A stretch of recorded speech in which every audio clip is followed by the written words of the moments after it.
2025年7月19号，就是昨天啊，西藏林芝的雅鲁藏布江峡谷里头，李强总理亲自宣布了一个超级工程的开工。酝酿了整整5年啊，从中央拍板决策到提交全国人大审议，再到今天机器轰鸣正式动工。雅鲁藏布江下游水电开发工程，这个被无数人关注的世纪工程，终于不再是图纸上的蓝图了，是实实在在的破土动工了。这标志着“十四五”规划里那句实施雅鲁藏布江下游水电开发的战略部署，真正开始落地生根。你就想想看，这条大江下游要建起整整5座梯级电站，总投资高达1.2万亿人民币啊！这什么规模啊？总装机容量预计能达到6000万到7000万千瓦，差不多是3个三峡电站那么大。建成以后呢，一年估计能发电3000亿度，这什么概念呢？它足够满足咱们国家3亿人口1年的用电需求。你就琢磨吧，这得点亮多少家庭的灯，驱动多少工厂的机器，为咱们国家的经济发展注入多大的清洁动力啊！我就这么哐哐的用大词儿来说，也描绘形容不出来这事儿从头到尾有多不容易啊！雅鲁藏布江下游那块地方，地质条件那叫一个复杂，它正好处在印度洋板块和欧亚板块使劲碰撞的地方，地震烈度最高能达到9度，海拔又高，动不动就3000多米啊！在这种地方建巨型的水电站，光想象一下那难度也可想而知吧？可咱们中国的工程师，他们就是有办法，他们琢磨出了一个叫截弯曲直、隧洞引水的创新方案。简单说呢，就是在短短50公里的直线距离里头，利用天然形成的将近2000米的巨大落差，通过在地下挖长长的隧道，把那个狂暴的江水啊引进来发电。你这滔滔江水桀骜不驯是吧？我给你装上精准的导流管，把大自然的力量安全高效地转化成我们需要的电力。就为了干好这件大事儿，国家专门新组建了一家重量级央企——中国雅江集团。它可是排在第99号的央企啊，使命就是啃下这块硬骨头。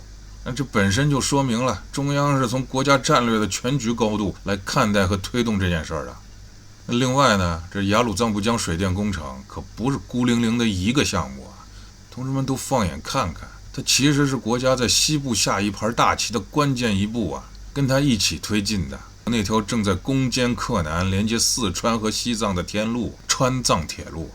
还有那个编织全国水资源调配网络的国家水网工程，还有咱们仰望星空探索宇宙的星际探测计划，还有打通西部连接陆地和海洋的西部陆海新通道，还有咱们自己的北斗卫星导航系统正在全球各地开花结果的产业化应用。这些超级工程是齐头并进呀！咱们国家迈向现代化的实实在在的大国坐标就是这么共同构成的。就这些个工程对西藏的改变，那更是看得见摸得着啊！等这些电站全部建好发电了，预计每年能给西藏自治区贡献大约200亿元的财政收入。西藏2024年全年的财政收入300亿元左右，这相当于一下增加了2/3啊！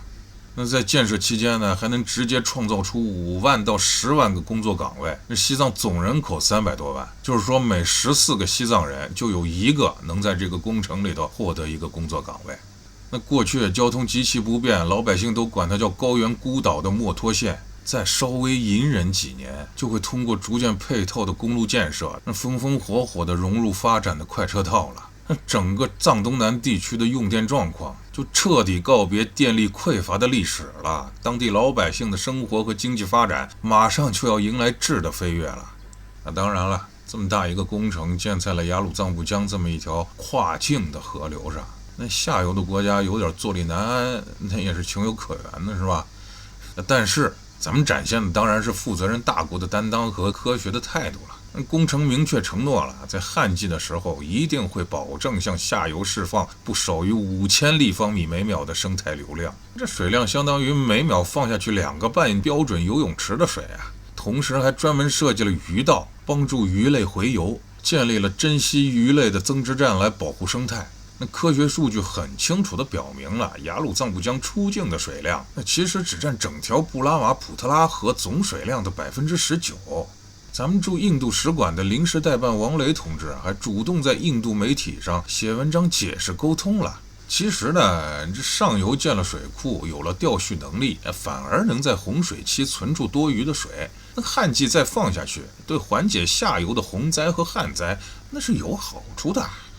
所以各位看啊，从雅鲁藏布江峡谷深处开凿的隧道，到帕隆藏布江边工人们架起的悬崖索道，还有墨脱新建的生态鱼道，包括未来通过特高压电网输送到粤港澳大湾区照亮长三角城市群的清洁电力，这项工程的意义哪里是发多少电那么简单呀？什么叫隧洞穿山的坚定意志啊？那全世界哪个族群能喊出重新安排山河造福人民这种口号啊？1.2万亿元的投资在青藏高原上就这么激荡起了建设的浪潮，就一次又一次的我们用实际行动证明给全世界看，只要把国家人民的坚定意志跟科技创新的强大力量结合起来，再狂野的大自然也能被科学驯服，转化成推动文明进步的澎湃动力。那同样的，我们还完全有能力在追求发展的同时守护好绿水青山，在人和自然之间找到和谐的平衡之路，最终开拓出一个更加光明更可持续的未来。说着说着又说大了啊，反正呢，这就是我自己了解了这项世纪工程以后的感悟哈。你要觉得虚头巴脑那就划走拉倒哈。你要听完心潮澎湃，您就跪首高台给咱们点个赞，送顶高帽给我戴。